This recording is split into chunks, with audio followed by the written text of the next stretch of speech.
En Vivir con Salud fomentamos estilos de vida saludables.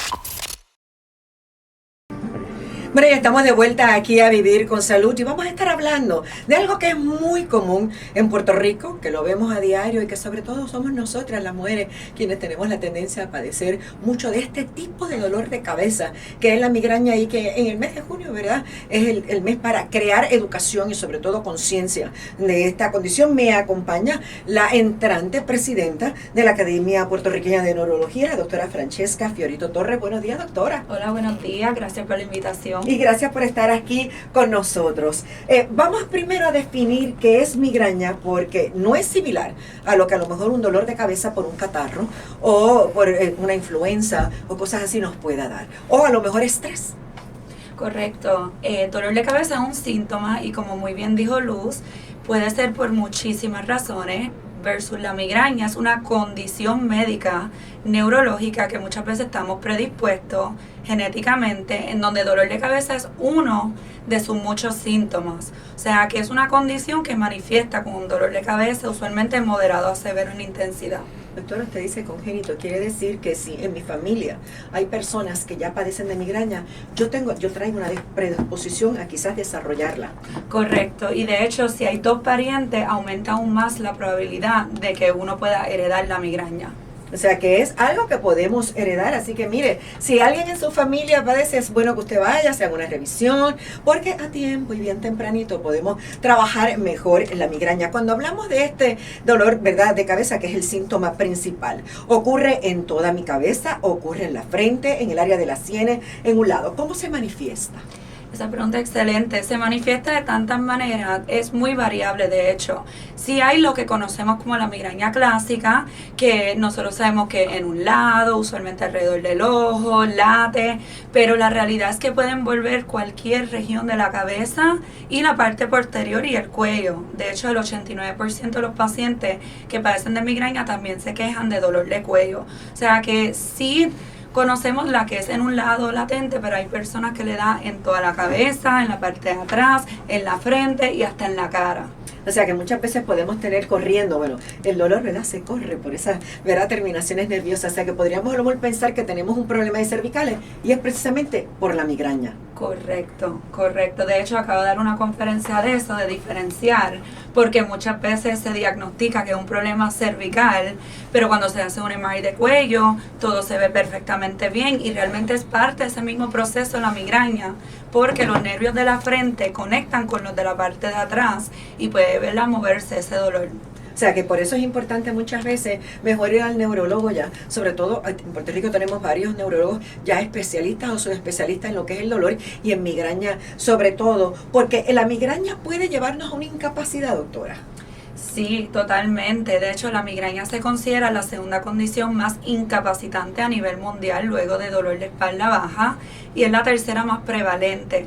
Lo que pasa es que hay un espectro. Hay momentos que es moderado, que la productividad reduce, pero no tenemos que quizás recostarnos. Pero cuando es severo, hay vómito y otros síntomas asociados como hasta vértigo en un grupo de personas, es totalmente incapacitante, uno no es funcional y definitivamente si no es controlado bien, la persona puede tener mucha incapacidad relacionada a la migraña. Aparte de que pueda ser, ¿verdad?, hereditario, ¿qué otros factores de riesgo existen para yo poder desarrollar migraña? Bueno, mencionaste uno desde temprano, que es el fémina, es 3 veces más común en las mujeres que en los varones.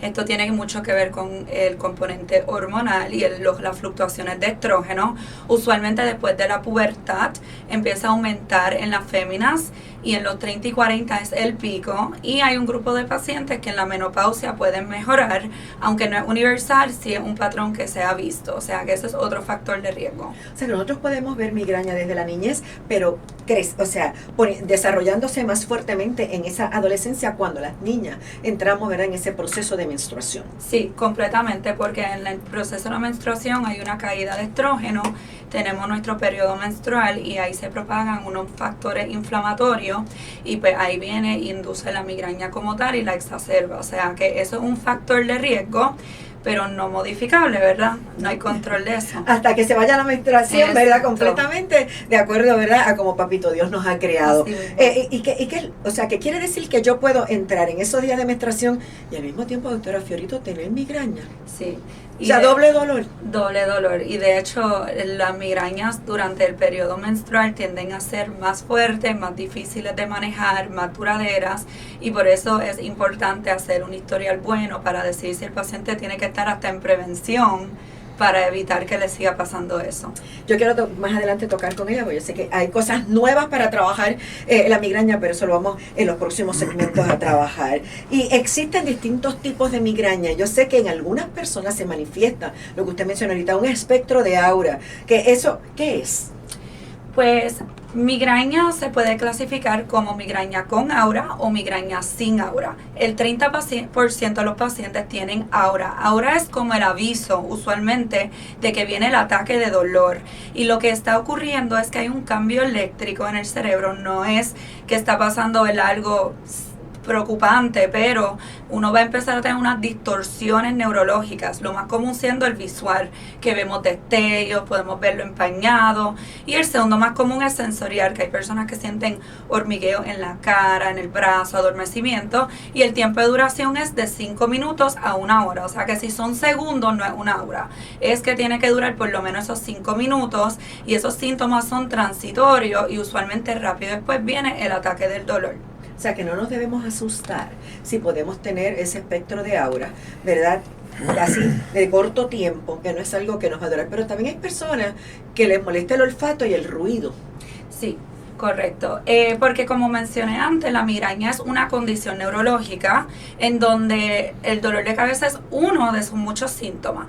Lo que está pasando en el cerebro con alguien que padece de la condición es que ese sistema sensorial es hiperexcitable y hay muchas cosas que el cerebro tolera menos y uno son los sentidos externos como la luz, el ruido y los olores, y por eso lo que conocemos como la fotofobia, fonofobia y homofobia son síntomas bien predominantes en la migraña porque nuestro sistema sensorial es más sensible a esos estímulos. Por eso vemos, ¿verdad? Y yo te lo digo porque uno tiene compañeros y compañeras, hay gente que conoce que le da, que empiezan, no puedo ver, me tengo que encerrar, el cuarto oscuro, nada de ruido, y ese tipo de cosas, y se tienen que acostar para poder ver una mejoría. Sí.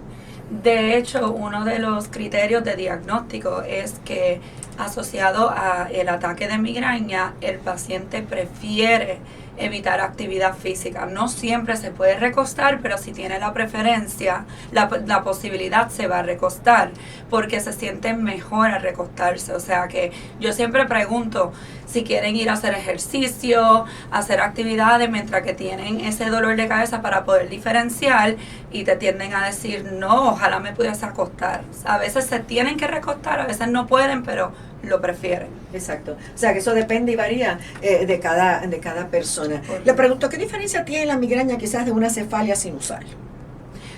Bueno, pues eso es más bien una secundaria, ¿verdad?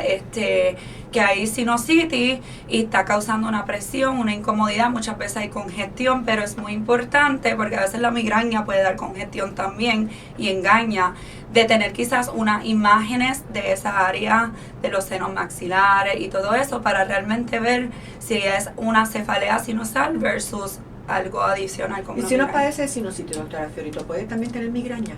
Puedes tener ambas, pero uno no lleva la otra. Sería que tienes ambas y eso es O sumamente sea, que se puede común. manifestar una sinusitis y al mismo tiempo, si padezco de migraña, tener también el Tener dolor de las cabeza. dos, O sea, de hecho, tener- uno puede Mira, tener la más de frente un dolor y de las sienes las va a cabeza. aguantar uno. Eso ocurre y lo puedo decir por experiencia personal, me ha pasado a mí.